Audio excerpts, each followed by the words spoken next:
Okay, now once I put everything together, such as the infusion set, which is the tubing, and attach it to the plasma light bag, and then hook up the needle, what I have to do is I had to come up with a special little jacket coat thing that I had to use from our little dog. And I had to, because Ernie, he tends to want to, he can't stay in one place. He doesn't like the needle. He gets very nervous. And at times he does regurgitate even before I put the needle in, because he really doesn't like the sub-Q fluids going in his back.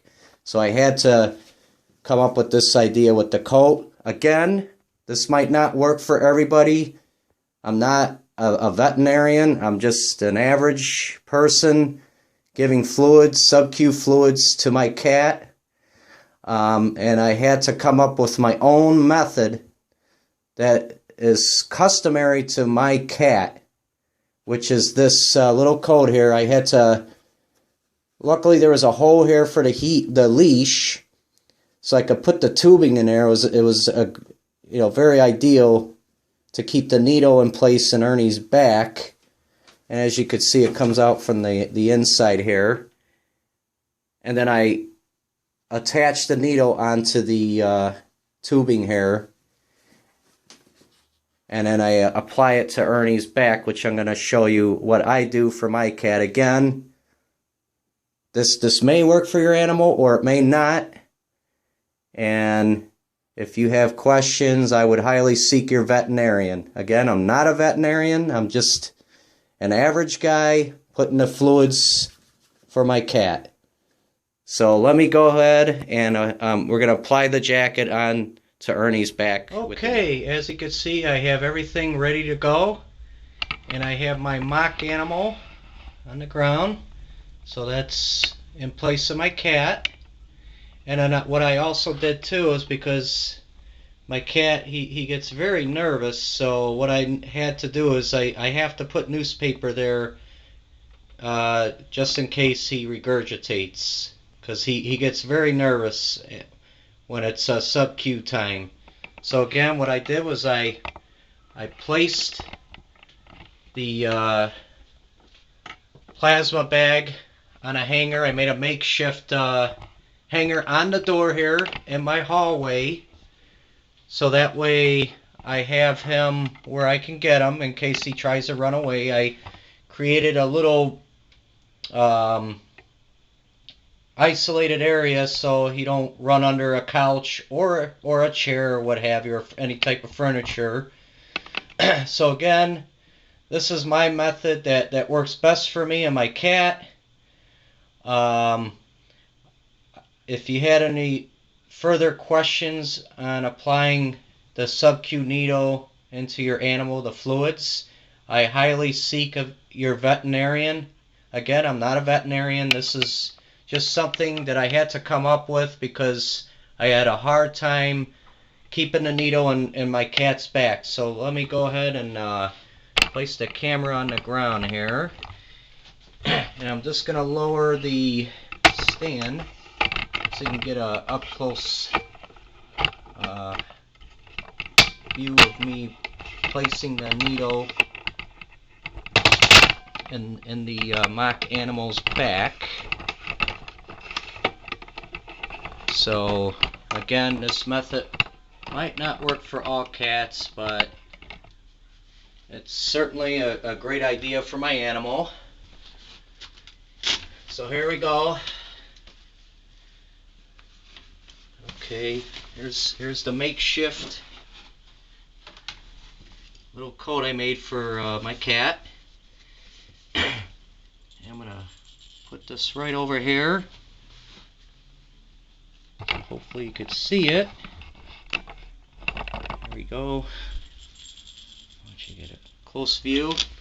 And what I like to do first is I like to start with the bottom piece of this coat, the Velcro, and just apply it right underneath his belly here. So then what he'll do is he'll kind of squirm a little bit, but that's okay. And then before I put the needle in his back, I will clean his back with some alcohol. So here we go. I'm gonna clean his back, and now let's make sure it's clean. And then now I'm gonna take the needle, and before I place the needle in his back, hopefully you can see that clearly, I will make like a I'll pinch his skin upward, pulling it back, and I'll make like a tent. And then what you do is you place it right within the tent. So we'll uncover this, and always make sure that this needle is out. This portion of needle is out, facing in this direction here. Okay, so we're going to pinch it, and then we're going to place it in there very carefully. Okay, this is when Ernie struggles again.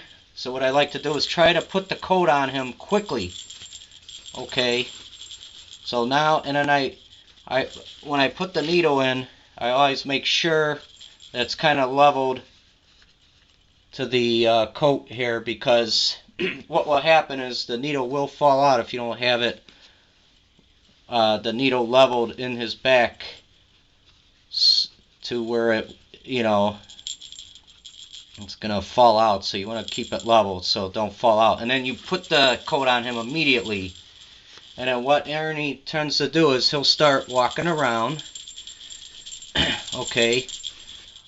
So what I like to do is I like to give him a little space to walk around, because I know he's very nervous. And once I have the needle in and everything, and I know everything's secured, I slowly turn up the fluids. So I'll pretend I'm turning in the fluids on with this roller. You roll it all the way up to the top here. I just do it a little bit at a time, so it's not too much. And also take note that you might want to warm up the water bag before applying it into your animal, because they do not like the cold fluids going through their back. So, and please do not microwave the bag. You're not supposed to microwave the bag. It'll be too hot. It'll be very uncomfortable for your animal. And again, I'm not a veterinarian. I'm just a pet owner, just applying fluids to keep, you know, my animal living longer. So once I have this turned on, then what I'll do is I will keep an eye on the bag. So I want to give Ernie 200 milliliters today. So we'll go from here to here. That's how much I'm going to give Ernie. Now again, take note, your animal might need more, or your animal might need less plasma light fluids. Again, seek your veterinarian. They'll be able to help you out on how to take care of your animal. Every animal is different. So, and then once it reaches to this level here, so what I'll do is I'll try to corner my cat, and then what I'll do first is kind of hold him in place, because he'll wiggle a little bit like that. And then I'd like to take the first portion off of the coat and make sure he's okay and secured. And then I like to keep the plastic piece handy. So I pinch his back. I remove it very slowly, because if you remove it too fast, it's gonna, you know, pinch him a little bit. And then you cap it real quickly, and then you apply the alcohol, clean his back, and then slowly remove the bottom portion of the coat. And then that's it. He'll probably run away from you or what have you. That's what my cat does. He'll run to the water bowl or something, or just, you know, he just wants to get away from this thing as fast as he can. And then after a while, what I like to do is, once he's calmed down a little bit, I'll just bring a nice brush and give him a little brush, let him know, hey, it's okay, you know, everything's alright now, you know, give him some type of reward.